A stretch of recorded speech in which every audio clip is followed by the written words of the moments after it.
Welcome, everyone. This is Scott Killiby, Natural Recovery from Suffering. I have a special guest today, and I've been waiting to get Serena on here. I did a non-dual roundtable on YouTube, and Serena was part of it. We pulled that group of people together because they had some background in non-duality. That's why we call it non-dual roundtable. But there's so much more to the people on that panel, and that was just the first glimpse. And Serena, I invited on the podcast to give you guys more of the dimensions of who she is and the work that she's done. And today will be a different topic because although non-duality is certainly part of it, and she might talk about that, we're going to focus on something more personal for Serena. And that's why I invited her, because everybody has a different experience with KI. And she's got some particular experiences that I think are good for people to hear and how that unfolds for somebody here. And so if you just listen with an open mind and hear her story, I think you're going to get some new insights because everybody that shares from doing this work shares differently. You'll see. She'll say some of the things I say, but she has her own experience. So, Serena Senteshi, hello. Can you hear me? Yes, I can hear you, Scott. Thank you for inviting me. Yeah, it's my pleasure. Serena, I just want to get you started with I know what we're going to talk about trauma, repression, healing, awakening, all that. But give people a background, if you would, around just a little bit about your childhood, things that you liked about being a kid, because we'll talk about some things that are serious, but there's some things that you probably were good about childhood and things that were bad. Can you share that with the listeners? Yes, thank you.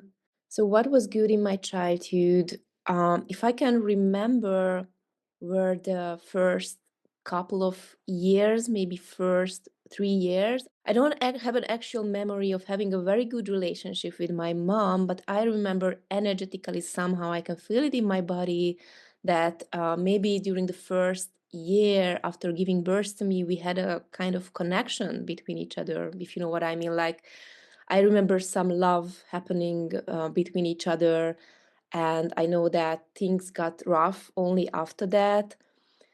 So, yeah, and I remember that it was good with my brother as well. Like, we were really playful with each other initially during the first 2, 3 years, and then things got bad between us after that because what you have to know about my mom and dad that they didn't really like each other, and their marriage was also very troubled, and they had a lot of fights, and initially during the first couple of years, they had the fight between each other, but after that, I think they just decided, to not do this in front of us anymore. Hmm. So I think that's when things really got rough, and they turned the conflict towards us, towards my brother and I. And so that's when the abuse started in our family. They didn't really want to resolve the conflict between each other. They stayed in the marriage, and that really affected me and my brother in a way that was really difficult for me. That I lost that safe connection that I had with my mom and with my brother previously, because if I want to put it simply, I feel when things got difficult, and when my mom and dad turned against us and against me, I feel I lost that love and connection that I had um, previously with my mom and with my brother. I never really had that with my father, but I think that was the very first trauma that I experienced as a child. That sweetness, that love and connection that I experienced got lost, and I think that's the very first trauma, and everything came after that. And I don't really remember many good things happening in the family after that, or between me and my parents and my brother. I think this fucked up everything in a way, in me and within the family, and between me and my parents and my brother. Hmm. And so, yeah, anything else on that? I had another question. Yeah, yeah, you can come with the next question. Thank you. Yeah, because it made me think of something I was gonna ask you about how that impacted you.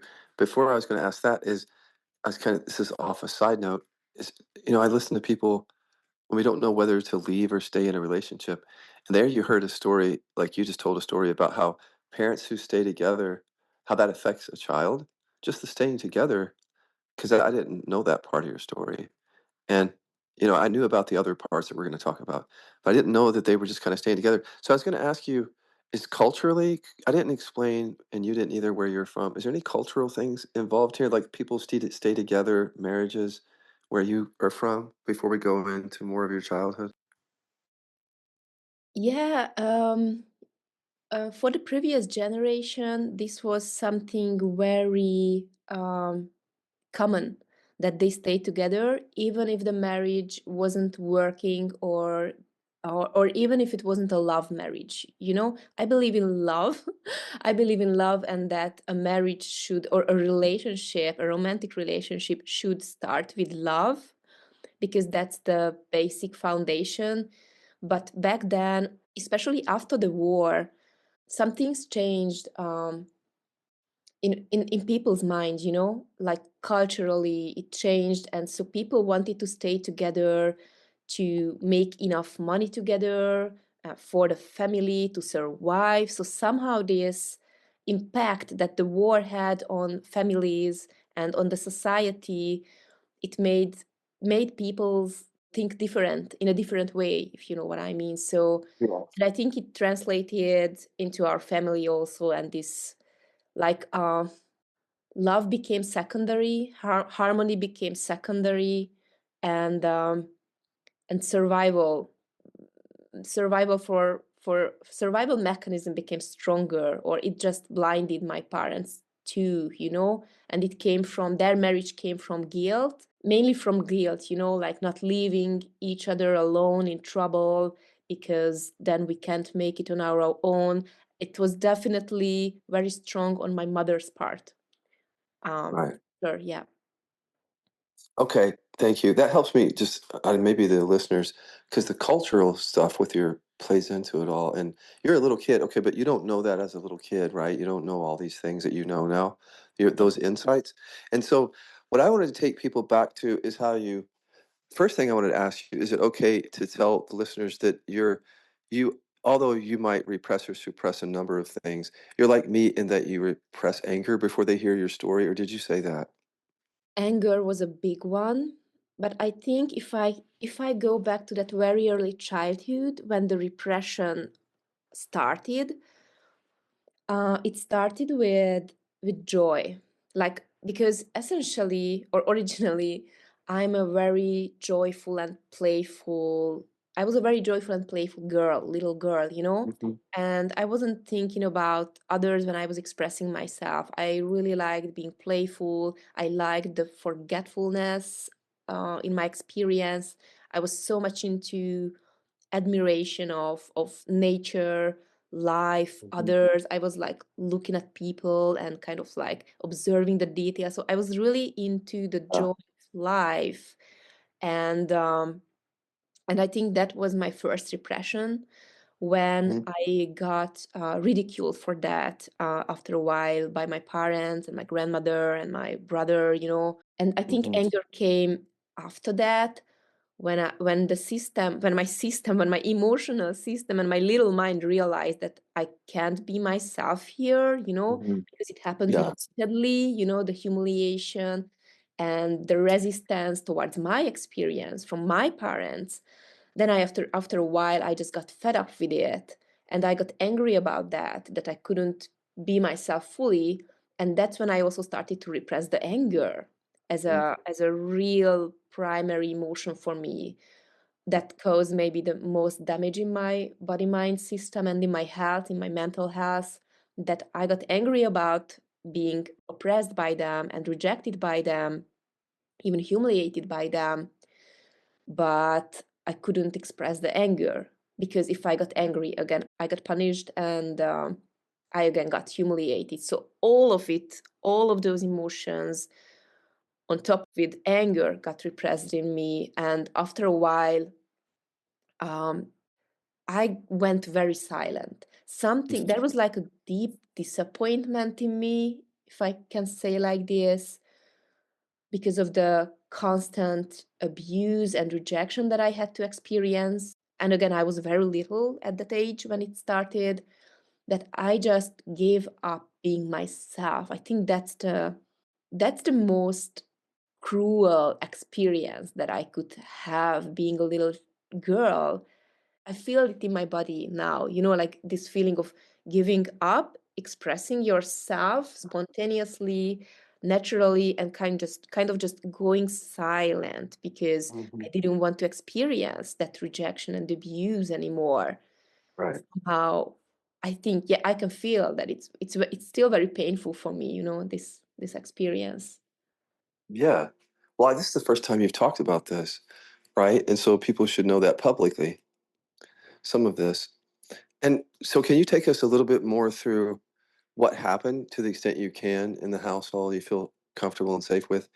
And then how that affected you, the little girl, like from the perspective of not the adult that knows what she knows right now, but just take us through what it's like to go through that as best you can.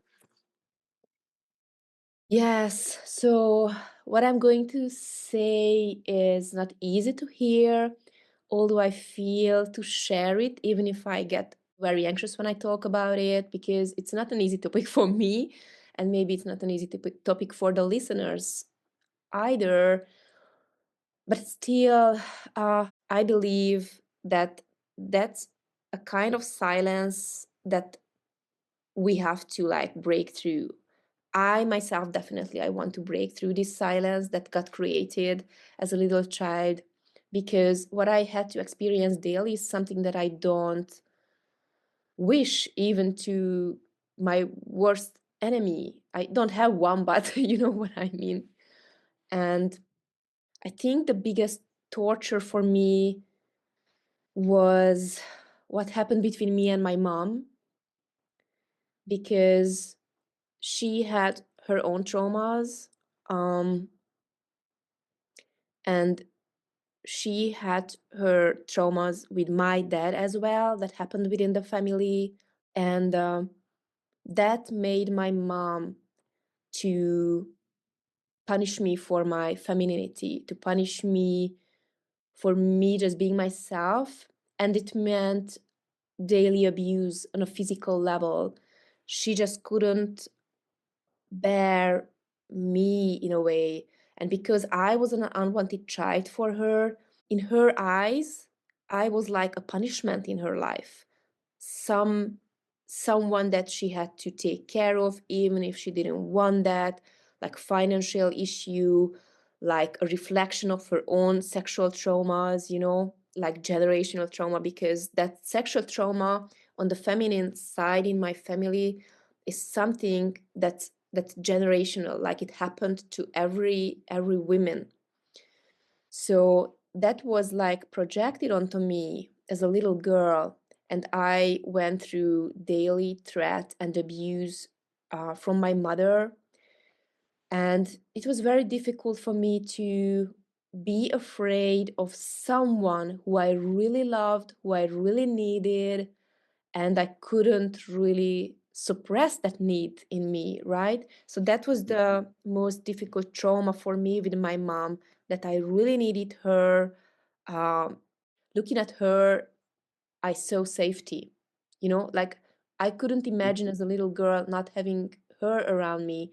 And so she beating me up almost every day and threatening me to shut me down because of her own traumas and because of her own incapability with her own anger issues was the most difficult for me, because this disconnect that happened between us in the moment of abuse, that was something that I just couldn't handle, and a child isn't supposed to handle such a conflict and trauma, right? So Right. that was one thing that was very difficult for me, that I lost safety, protection, and love that I really needed from my mom.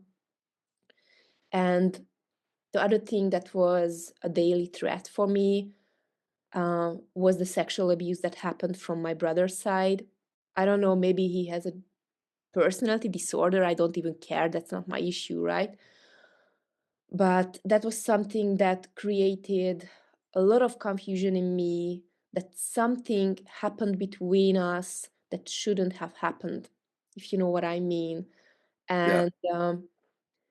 And that was very difficult for me because our relationship was kind of mutually supportive during the first 2 3 years or 4 years, maybe 4 years. And then he went really unconscious and he became really abusive because he also got beaten up daily by our parents because of their relationship issues. So his coping mechanism to handle the trauma and the abuse and the helplessness was to abuse and humiliate me, kind of overpower me. That's how he handled this, by using me for that. And his emotional and sexual frustration is something that he acted out on me. And it meant like threatening me emotionally, humiliating me. You are nothing. You are just a bad person. You are disgusting. Like daily gaslighting in a way, manipulating and humiliating, tidying me to the bed and kind of overpowering me, touching me in ways that shouldn't happen between a brother and a sister. So that was really, really difficult. And it created a lot of confusion and anxiety in me, that he was threatening me all the time. And he was like blackmailing me that if I say it to anyone, he's going to hurt me even more. So that was also very difficult. Of course, my father, my dear father, right?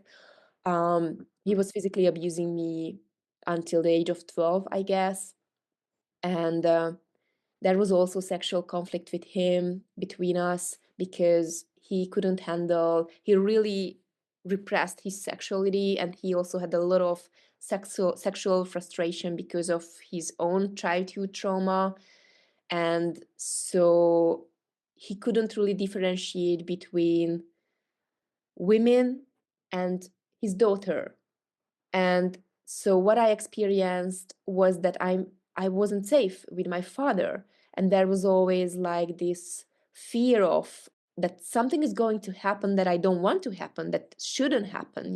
So that added to the anxiety, because when I was 14, he got really drunk, and he came on me, and nothing happened, like no penetration or anything like this. He just lost his mind, and he became really sexual with me and pushed me down.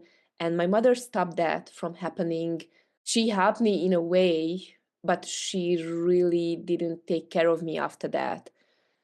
We had to keep the silence after that, as if nothing ever happened.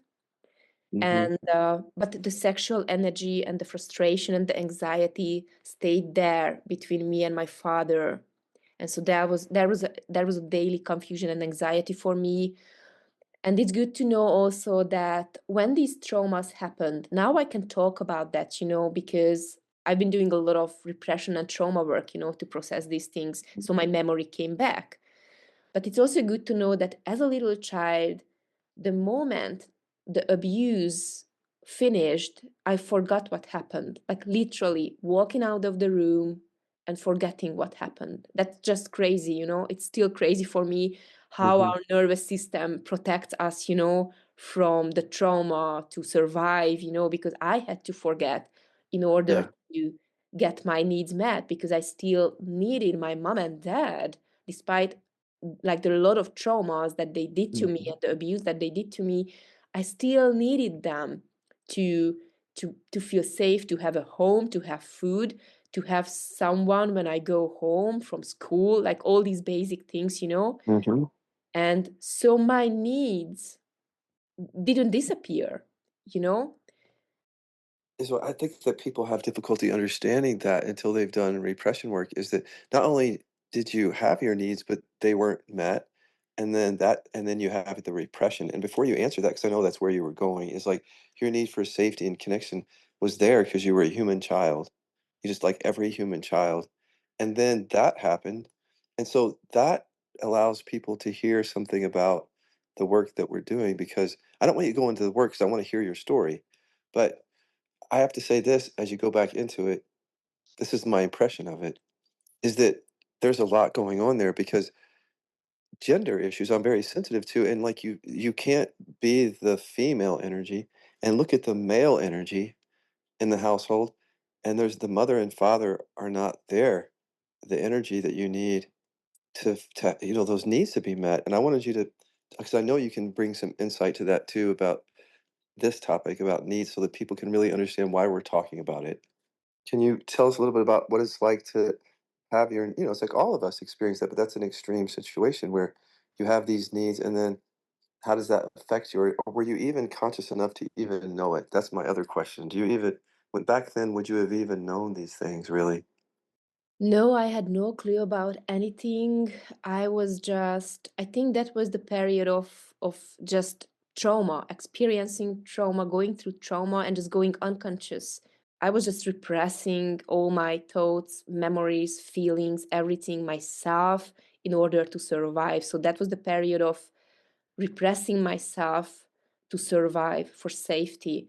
I had no clue about it. Like I mentioned the unmet needs between me and my parents, and I think that's the core of my anger and vulnerability repression also, that despite the trauma I still needed them, and this created a lot of confusion and mistrust in me on a human level.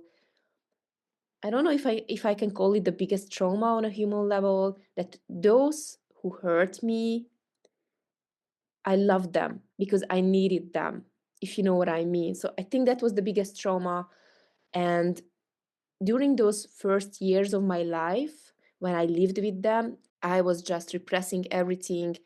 And then I started to, I think, to cope with it in a way, like I learned to, because even as a little child, I had to learn to cope with it. So the coping mechanisms that I developed started not as an adult, but at a very early age as a little child. So when I said that after being beaten up, I forgot what happened because I needed my mom, I needed love and food and safety or whatever. That's why I forgot what happened. So it was like a trauma response, the amnesia, forgetting what happened, or behaving in a way that I'm not afraid, everything is okay. I have to believe everything is okay in my family. I have to believe they love me. I can't Mhm. show the fear. I can't show the anger. This was like a trauma response, a coping mechanism of me trying to deal with it in order to stay with them for safety. So these coping mechanisms, they just became stronger over time, even after leaving my family, because as soon as I could, I just escaped from there, at the Mhm. age of, when I got at the age of 18. So after that, the coping mechanisms, of course, stayed with me because it was already embedded in my system. Mhm. So this coping mechanism of insomnia, forgetfulness, daydreaming, trying to behave as if I'm just okay, being shut down emotionally because I couldn't feel anything anymore when I was a little child. Also, I was just shutting down everything because Mhm. I literally had to shut down everything what I felt, and I had to shut down my thoughts and memories in order to survive and to stay with them. And so that's what I brought into my adult life, my coping mechanisms and Right. anxiety, of course. So what I want to say, that later on in my adult life, it became coping mechanisms and bypassing with magical thinking, positive thinking, trying to believe that everything is fine while I couldn't make enough money for living, for example, but just Right. trying to confuse myself with a different reality that wasn't happening. So I couldn't live in reality. I couldn't see my actual reality to act accordingly, to meet my own needs, to see what I needed. Yeah, basically, after the traumatic period came the coping mechanism period, trying to cope with life and with myself. But basically, I was just acting out my trauma response, looking for ways to avoid what I repressed, all that pain and trauma in my body, unprocessed trauma in my body. Yeah. And yeah, there were different ways to try to avoid feelings.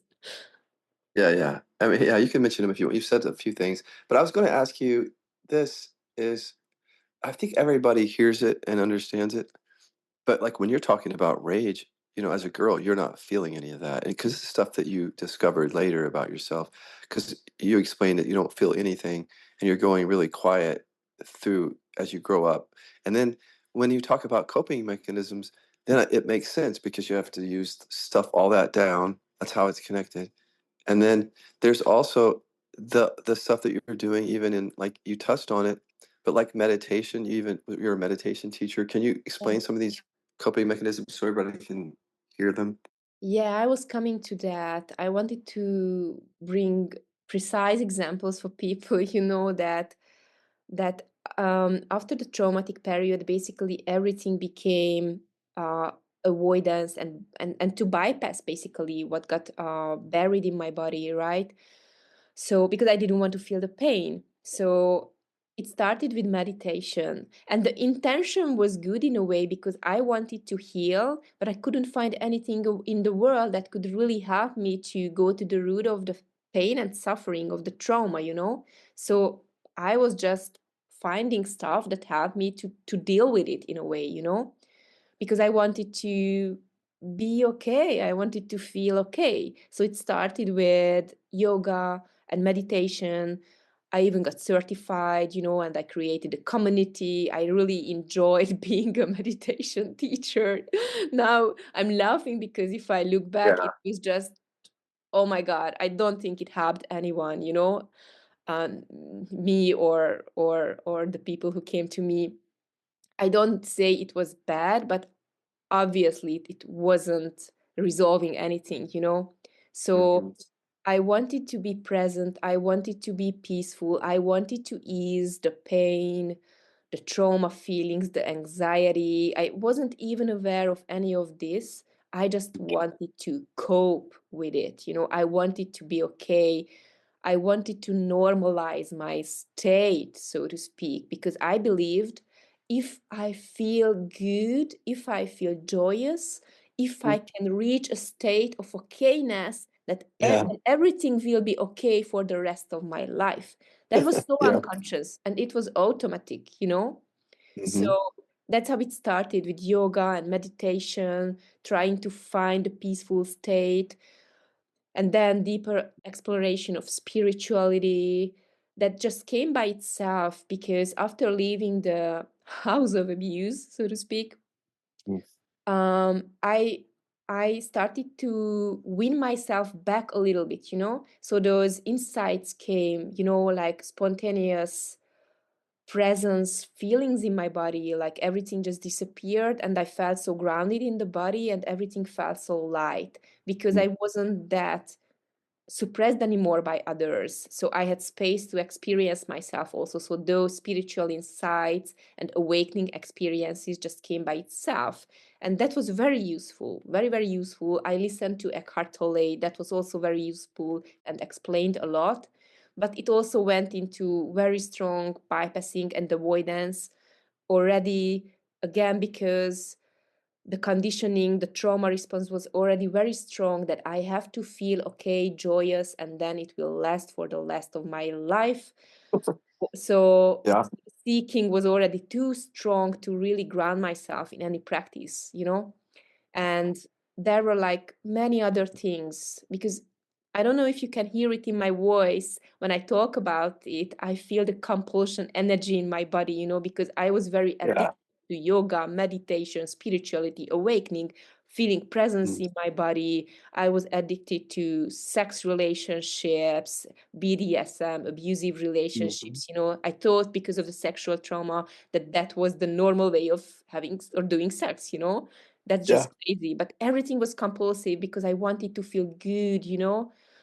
Mhm, And benzodiazepine addiction was very bad from age 14 to 22. It was also to soothe my system, to forget what happened and to feel okay, etc. And then therapy came. That was also like it was giving something to me, so I don't blame therapy methods. I did a lot of one-on-one therapy, group therapy. Family constellation was maybe the best because it brought up the unconscious to some degree, so it gave me something, but only short term understanding about my suffering, about my tension in my body, because all of those therapeutic modalities that I worked with helped me to understand my programming only, like deficiency feelings, like I don't deserve to be loved, I'm bad, mhm. I'm nothing. And so I could make these programmings conscious, and I could see to some degree why I avoided like men, for example, or that I sabotaged myself for some reason. So I had some clue, but it didn't really go to the root of that strong anger, sexuality, joy, repression that got created in my childhood. Right, So, right. so the suffering came back. I had a short-term relief with those, and the suffering came back, like this tension and suffering in my body, Yeah, mind. So yeah, yeah, all of these that I listed here I yeah. was addicted to all of it, very compulsive around it, in order Right. to perpetuate an okay and joyful state in the long term, which is basically the trauma response that happened to me when I was a little child, when I just had to repress myself to feel okay in order to stay with my family. There's so much there, I mean, to explore. So I wanna slow you down on one thing. It's really good because you said everything I figured that you would say around it. Like, you explained that you didn't know you had buried anger or joy until you even when you were in therapy and you looking at self-limiting beliefs. And I was going to ask you, well, how did you know that wasn't the core? And then you answered it because you said it was the repression. So that covers a lot. But my question is, when you would get some peace or joy and you thought it would last forever, but the suffering would come back, and then what you've learned about that obviously now, but take us through how all that happened so many times. I'm sure it happened so many times in different ways. I didn't see the unconscious part, you Yeah, know. I right, right. That's couldn't it. see that it wasn't about those programs of me trying to love myself or trying to not sabotage myself, or even when I went to those groups where the teacher said, like somatic groups, where the teacher said, just allow your anger and let it through. And I just fucking couldn't do that.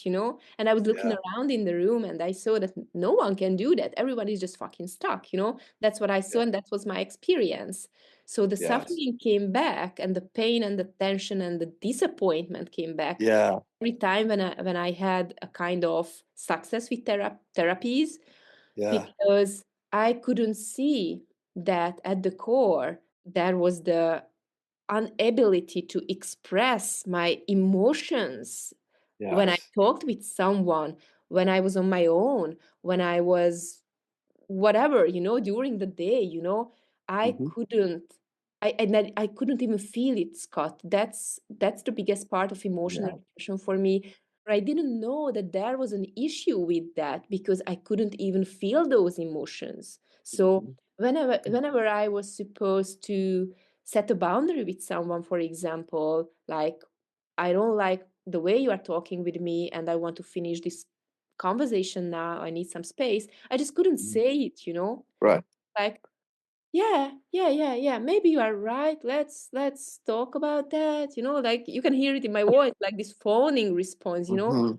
Because I couldn't even feel anger, not just anger, like power, when you just speak your mind, when you speak your audience, when you can set a boundary with someone. I just couldn't Right. do that. Or when I wanted to express my opinion in a group, I just got anxious and I ended up not saying anything.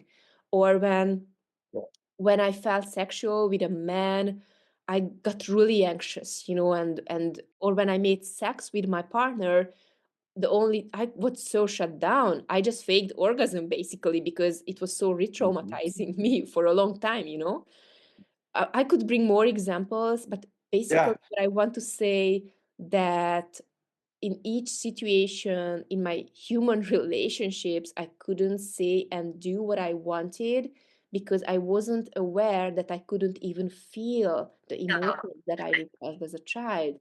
So that's why the definitely. thought didn't even come up that I have an issue with that until I met you. Yeah.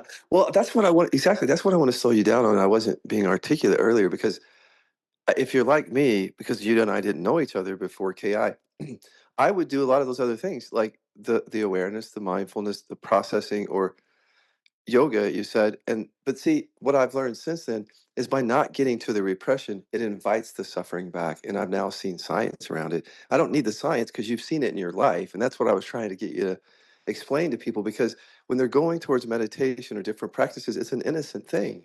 It's just seeking safety. But you don't understand then because the repression is being avoided, those emotions, what impact that has on us. That's what I was trying to slow you down on because I know you have a lot to say about that. You said a lot already, but can you say anything more about how avoiding what was buried may have perpetuated things for you?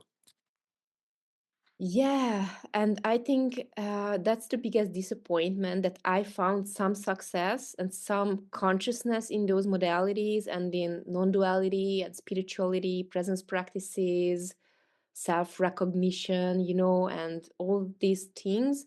Like as long as I did them and practiced them and focused on them, I felt some ease. But the moment I stopped them, I was suffering again, especially with non-duality. It was very strong, like focusing on awareness, on all pervading space, interconnectedness, love, and all these things, which is true experientially, especially now, it's true for me. But the moment I stopped focusing on that result, what I wanted, because don't forget, my conditioning was I have to find a state or something that will stay for the rest of my life. And but the moment I stopped focusing or using those practices, the suffering came back eventually. Very quickly. My benzodiazepine addiction comes to my mind. I think it's just the same thing. The moment I stopped using benzodiazepine, the pain came back in my body and the suffering in my body. So same with therapy, non-duality, meditation. The moment I stopped using those, Mm.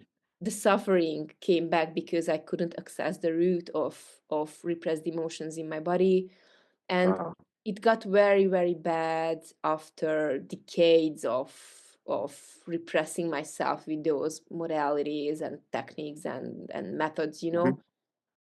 And back then, again, I was unconscious to that. So I didn't understand that I want to do something good for myself. I want to feel better, and there was spirituality, there was like presence practices, and there was therapeutic methods in my hand.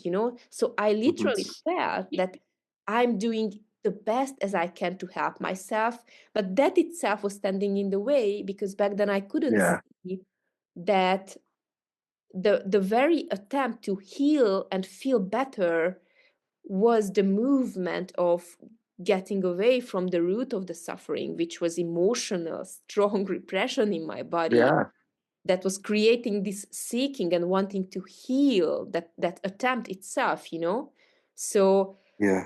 the very attempt of trying to heal and get better was the attempt to push down what was creating the suffering and the pain in my body and nervous system and what was creating the anxiety basically. And that's why the mental health issues, attention deficit, anxiety, insomnia, colitis, like all these symptoms in my nervous system and in my body got very, very bad after a while because I was constantly pushing down my emotions and myself with those things that I Yeah. wanted to help myself with. That's just so contradictory. Yeah, so before you get to KI, I want to like paint that picture because now you're talking about you're seeking and you're trying to heal yourself, and that's part of the problem. And then there's health issues. And then what about relationship and sexual things? Because I know you sabotage, you talk about, you work with people on it. But how did it appear in your life? Because we see, I need love, but I'm afraid of it with the work that we see. And so how was that playing itself out? Because I'm sure it was at the same time in some way. Oh yeah, all my relationships were just fucked up because basically I was just operating from my unprocessed traumas, and my friendships were mostly okay, but especially in romantic relationships with men, this was just basically repeating the original trauma with my father and with my brother.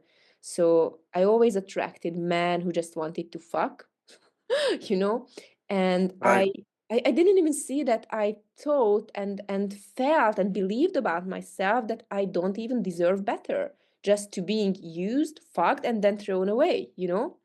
Yeah. Like that I was identified with it because of the deficiency and the victimhood that got created in my childhood. Mm. Just imagine that there were like my brother and my father, they were much bigger than me and much stronger than me. And so when they abused me sexually, I was just pushed into that frozen response, and I got identified with that victim, that I'm the victim of them. That's how it felt in my body, you know, like I'm small, I'm powerless, and I'm the victim. So I was acting out that victimhood and deficiency in my relationships. So it was almost me inviting them to come and abuse me and use me and fuck me and then leave me alone, you know, because Yeah. it was just a repetition of that unconscious, unprocessed trauma. Yeah. Have you ever heard people say, "Don't blame the victim"? Is that something that you hear over in your country? Or is it just something over in the States? Don't blame the victim. Oh yeah, and it still makes Yeah. me angry, you know, because it that's not how it works, you know. And every time when my therapist or whoever try to help me with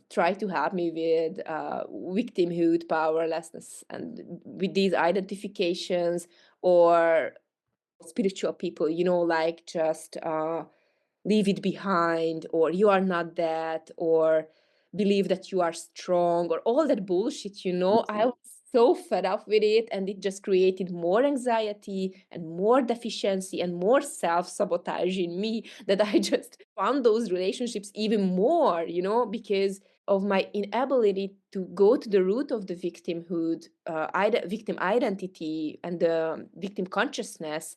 It just reinforced, it just Yeah. fueled it more, you know. So it And really, what was the root? Just so we know, because you said it, but I know what's the root of your victim consciousness? Paint that for us, that picture. So you, yes. So I want to describe it in a very simple way that everyone can understand and it doesn't get lost. So just imagine, when I was beaten up or sexually abused, there was, because of the impact of what was happening, I got froze. And just imagine yourself in a similar situation, being a little girl, right? Or boy. Do you yeah, have the power, or do you get angry? Do you have the power to break through that situation with all the confusion in your mind happening in the moment of abuse, that your father, your brother, or even your mother is doing it to you? The power of confusion, and it was so overwhelming that there was no space at all to access my power and break through and break out of the situation. So my power and my anger and even my vulnerability, because I couldn't even cry, it couldn't even come up during those moments of abuse and trauma, you know. And of course, when these traumas happen, and I want to go a little bit more slowed down here and vulnerable part is also important, that in those moments I had nothing but fear, you know. That's the only thing that I could feel in those moments, the fear and to survive and waiting for it to end. Because for me, it felt like, I don't know if you say it in English in that way, but the impossible was happening to me. Mhm. That's what's uh, trauma for me. The impossible is happening, and you just try to get to the end of that. You just want to get over it. We often also say, I just want to get over it. I just want to forget it. That's what I did. And so in those moments when the abuse happened, I just shut down. I froze. The only thing I could feel was fear, and I just wanted it to end. It was just impossible to get angry and just say, like, Yeah. "Your motherfucker, what are you doing to your own daughter?" Or to my brother, what are you doing to your little sister? You should fucking protect me and not abuse me. There was no space, there was no thinking in my mind to do this. It got completely repressed in those moments because I just tried to survive. And the feeling was just there, like, they are bigger than me. I just have to survive and then I can move on. So I could not access my power in those moments. So that's how the identification, the victimhood Mhm. happened. Being smaller than them Mhm. was the only way to survive. And then, of course, I forgot the trauma, so there was not even a slight chance to get angry about that, right? So yeah. Yeah. That's better than any textbook definition because I mean, that's just that's very real. I was actually tearing up when I was listening to you. I was like, "Well, I don't mind crying on the podcast. I've done it before," because I was feeling the part that was doing that for me was, um, is if anybody justified in being a victim, it's your story. Seriously. It's because look at what happened, you know? And yet you've overcome all that. That's what was really powerful about that because blame the victim. I mean, you could just land there. You could have just landed there for this generation, and then you could have your kids, if you have them, they could just, kept doing that. It's just really powerful to hear you describe what it was like to discover the real root of that victim Yeah, I consciousness. could have joined the Me Too movement, but I then Right, that right, right. that's already a failure. It starts with failure. I think it was KI, the Kilobi inquiries, for those who don't know, this emotional repression work that really helped me because, Scott, I didn't know that I was identified with victimhood. Now I can talk about these things. I only saw the effects in my everyday life and in my relationships that I couldn't speak up. I felt like nothing, Mhm. and others enjoyed pushing me down, in conflicts and in fight, and I felt always like overlooked, dismissed, so I was suffering that, but I didn't know that it was victim consciousness because I was just Yeah, completely identified with it. So I became aware of that when I met you, and when you started to show me the tools and the method, and it started to come up gradually. Of course, not all at once, but I started to see it more and more. And so with I learned how to bring up the victim identity in me that was unconscious before and that got created or I got identified with during the moments of abuse.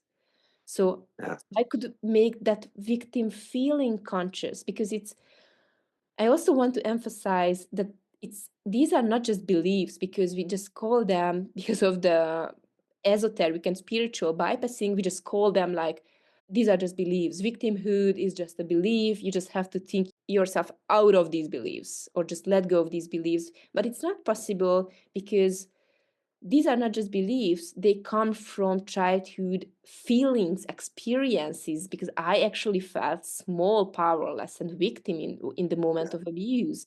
So when I right. came to KI, first, of course, I saw them as a belief, but as I went deeper into my body with the emotional repression work, I was able to feel it, the unconsciousness of that victimhood in my body. I could access it. First, I didn't like it. I was like, you know me, because I was coming from bypassing and avoidance. I was like, oh no, I don't like that thing, you know. I don't want to be that, because I also had a part of myself like, I have to be strong. I always have to appear as strong. So I was also so ashamed of that victimhood and powerlessness feelings within myself. But as I became more and more skillful, and the more I embodied I also became, and I'm not going to cry, as you said, I have to talk here, Mhm. um, very compassionate with myself. I started to give the compassion and love to those parts that I needed. That was very, very important step, or a very important phase for me with KI, that I actually spent good time with feeling those parts, being present with those parts, fully feeling it and loving it and just sitting with it, you know? And Mhm. then bringing up whatever it couldn't say, whatever it couldn't do, and kind of bringing up the repressed emotions in the victim, and going to the root of repressed emotions, especially power and anger, you know, finding my voice again. That was very crucial, because bringing up those emotions like power and anger in my victim identity helped me to get out of the victim identity itself, you know. So that's how it happened for me with AI. I didn't have to deny the victim consciousness, this identity, like I did before through spiritual practices and bullshit practices, you know. Mhm. I used it as a way into the root of my suffering, repressed emotions. Yes. Well, okay, that's perfect for this next question because I think you kind of already answered it. But okay, if I imagine Serena as a little kid, she can't find safety and love, those needs, anywhere, I'm imagining, you would say. And then I've seen you on social media. So if anybody sees you on social media saying something like finding safety and love within, how would you explain that to them so that they wouldn't take that as a very superficial spiritual thing and connect it for them in the body, if you would? Yeah, so as long as the anger and power were repressed, um, I couldn't really feel any other emotions in my body, like joy, self-love, you know. But through the work and meeting these parts and unrepressing those emotions, I started to feel, because I couldn't get it from others. Even if there were loving people around me, I couldn't receive it, you know. So first I had to find it within myself. And because of the compassionate approach that KI provided to me to discover, and by unrepressing those emotions, I gradually found that safety within myself, because I made the repressing identity conscious, I made repressed emotions conscious. And so it started to shift somatically on a human level. So, for example, if there was anger repressed, and it started with like, I have to go silent, I have to hold back my anger, you know, or things like this, you know, I was keep making that conscious. And as I was making it conscious, the anger started to come up, the power, the self empowerment started to come up, and so I could speak out what I wanted to say. And that shift itself that I experienced brought up different or deeper layers of joy and self love, because I could finally see how much I repressed myself for decades. So, meeting those parts unconditionally, lovingly, and shifting that repression in my body somatically brought in that experience that I am giving it to myself, the experience of self love, compassion, a very deep feeling of connection within myself, you know, everything that I missed as a child from my family, from my parents, was coming up in my body, you know.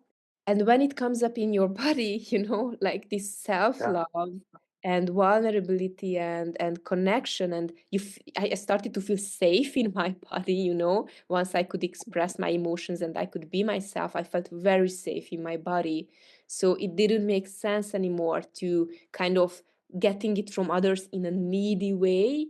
Although I've been experiencing, I feel met by others and by my friends more and more than ever, and it feels safe to receive love. That's a very big shift for me, that it feels safe to be taken care of, it feels safe to receive love, and it's safe, it feels safe to be hugged or whatever.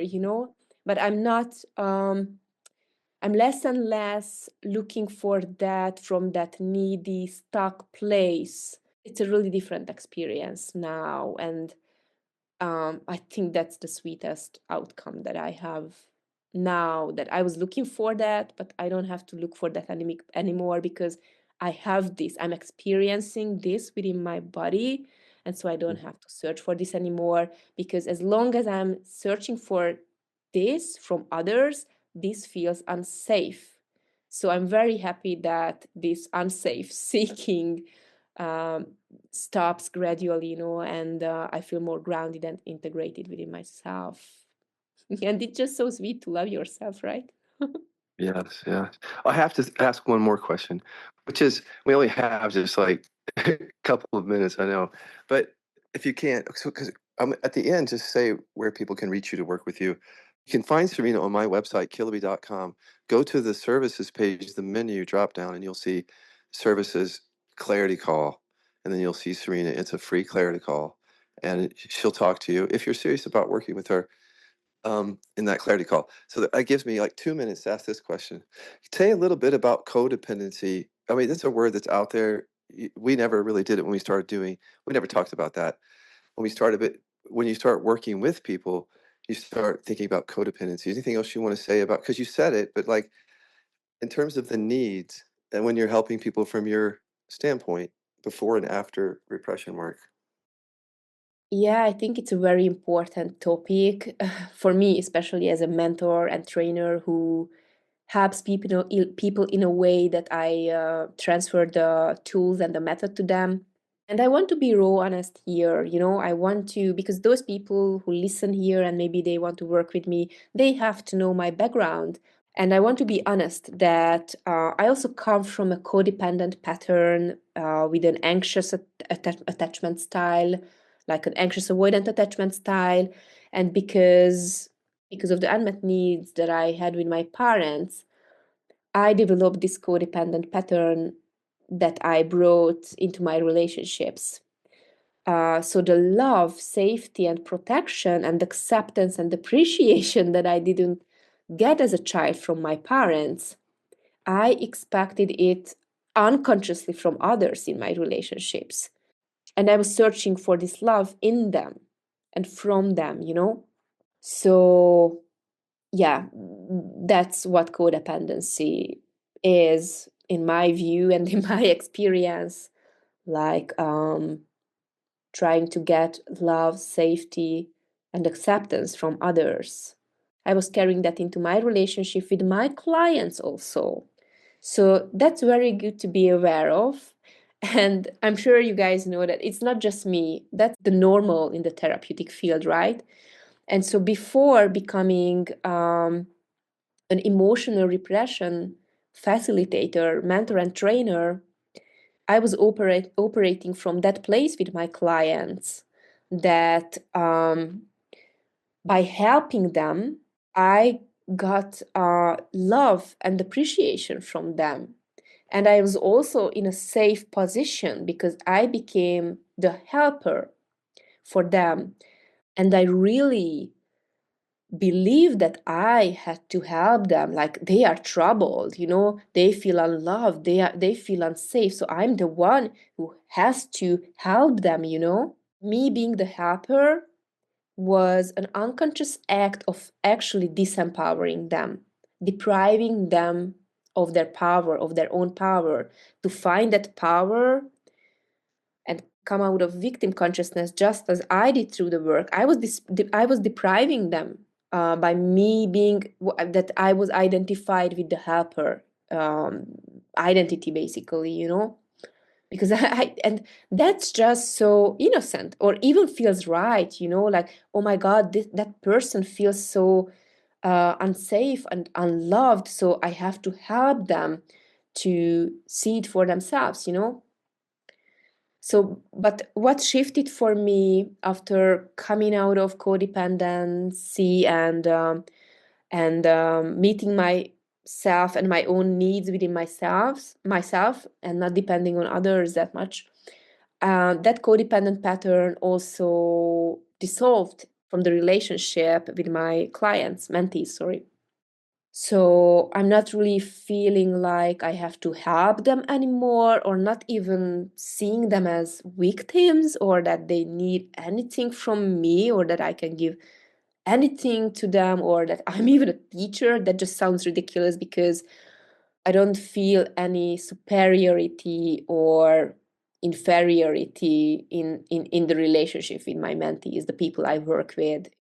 So now, when this pattern, this codependent pattern, comes up in the relationship with my mentees, I give an education on that mom and dad projection, or authority projection, happens in our relationship, and I show them how to process it, how to make it conscious, how to connect with it, with these unmet parts, and how to bring up the repressed emotions within that deficient unmet part.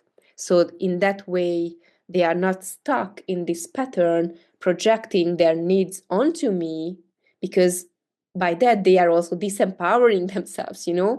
But I educate them, I give them the tools to go to the root of those unmet needs and deficiency, and lift up the repressed emotions from that. And once they do that, once they receive this education and skills, this just drops away, dissolves in our relationship. It's like a constant clearing of the mentor-mentee relationship.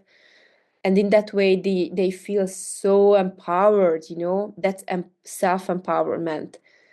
So, because I received that, I went there within myself. So I can't really go back to the old ways of being a helper and disempowering them from a helper identity, believing they are weak, powerless, unconscious, and that I have to help them, and just taking away their power by that. That doesn't even feel right anymore, because, just as I said through my own example, once you find this love, connection, safety, groundedness, and presence within yourself, you don't need it from anyone. But as I said, also, my experience is that you meet it everywhere. I want them to find it within themselves. And that's what I can help them with. And I don't go for lesser. No way. Thank you, Serena, for answering that. And again, I want to remind everybody, I kind of rushed her through that, or rushed everybody through that. But Killaby.com, and you'll see the clarity call with Serena. Thank you, Serena. And I want you to come back if you would. I have more questions for you.